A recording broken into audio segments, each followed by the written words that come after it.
আচ্ছা, আজি এই পবিত্ৰ ঈদত আমি আপোনাৰ থ্ৰু দি গোটেই অসমবাসীক আৰু জোনাইবাসীক আমি শুভেচ্ছা জনাইছোঁ। তাৰ উপৰি আজি যিটো পবিত্ৰ দিন আৰু আমাৰ এটা খুচিৰ দিন, ইয়াৰ লগতে আমি চবতে নিমন্ত্ৰণ কৰোঁ যে আমাৰ মানুহকেইটা আমাৰ খাস আজি চেৱৈ বনোৱা হয়, যে গোটেই ৰাইজে আমাৰ আছ পৰচীয়ে আমাৰ যি গাঁওবাসী মানুহ, আমাৰ জোনাইৰ মানুহ আমাৰ ঘৰলৈ আহে। আমি ইয়াৰ পৰাই নিমন্ত্ৰণ জনাইছোঁ যে আহি কিনে এক পাতি চেৱৈ আমাৰ লগত খাই আমাৰ ঈদটো আমাৰ কাৰণে কমপ্লিট হ'ব, নহ'লে আমাৰ ঈদটো আমাক আধৰুৱা হ'ব। এই কৈ কিনে আমি নিজৰ আজি গোটেই চবকে শুভেচ্ছা জনালোঁ এই পবিত্ৰ ঈদত। ধন্যবাদ। অসমতো ঈদ উদযাপন কৰা হৈছে। আমাৰ জোনাইত ঈদ উদযাপন কৰা হ'ল, নামাজ পঢ়া হ'ল ঈদৰ 2 ৰাকাত। আৰু আপোনালোকলৈও ঈদৰ শুভেচ্ছা থাকিল, ঈদ মুবাৰক।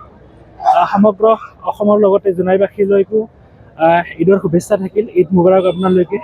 30টা ৰোজা ৰখাৰ পিছত আজি আমি ঈদ উদযাপন কৰিছোঁ। আজি বহুত আনন্দৰ আৰু ভাল লগা দিন, এটা ফূৰ্তিৰ দিন। ঈদৰ নামাজ হ'ল, এতিয়া আমি সকলোৰ লগত গালে মিলিলোঁ। এতিয়া লগৰখিনিৰ লগত গৈ চেৱৈ, মিঠাই, পিঠা বা সেনেকুৱা ধৰণৰ সেইবোৰ খোৱা হ'ব আৰু খুব ফূৰ্তিৰ দিন হয়। খুব ভাল লাগিছে আজিৰ দিনটো। সকলোলৈ ঈদ মুবাৰক। প্ৰথমে সকলো সংবাদ মাধ্যমক আমাৰ ঈদ উল ফিতৰ ৰমজান ঈদৰ আন্তৰিক শুভেচ্ছা জনাইছোঁ। আৰু আজি যিহেতু আমি এই ৰমজান মাহ 30টা ৰোজা, আমি 30 দিন তাৰাবি পঢ়োঁ আৰু উজাগৰে থাকি আমি ৰাতি আল্লাহৰ ইবাদত কৰোঁ। 27 ৰাতি, আৰু আমাৰ 27 বুলি এটা ৰাতি আহে, সেইদিন আমি উজাগৰে আমি যিমান ভুল ভ্ৰান্তি কৰিছোঁ তাৰ বাবে আমি আল্লাহৰ ওচৰত প্ৰাৰ্থনা কৰোঁ।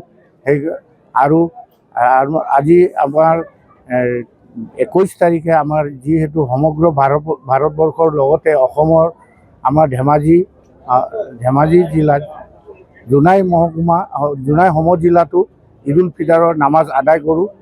আৰু ইয়াৰ পৰাই আমি গোটেই অসমবাসীক এটা বাৰ্তা দিব বিচাৰিছোঁ, জাতি ধৰ্ম নিৰ্বিশেষে আমি শংকৰ আজানৰ দেশ, এইখন শংকৰ আজানৰ দেশত আমি মিলা প্ৰীতিৰে চলিব লাগিব।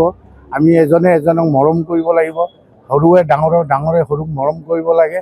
আৰু ইয়াৰে পৰাই আমি এটা বাৰ্তা দিব বিচাৰিছোঁ সকলো অসমবাসীক, যাতে আমি সদায় মিলি জুলি থাকিব পাৰোঁ। আমাৰ ইয়াত কমচে কম 2000 হ'বনে?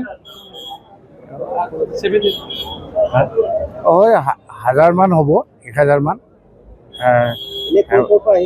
এনে আমাৰ এইখন পুৰণি জামে মছজিদ, যিহেতু জামে মছজিদ বিভিন্ন জেগাৰ পৰা আহি ইয়াত ৰাইজ উপস্থিত হয়হি।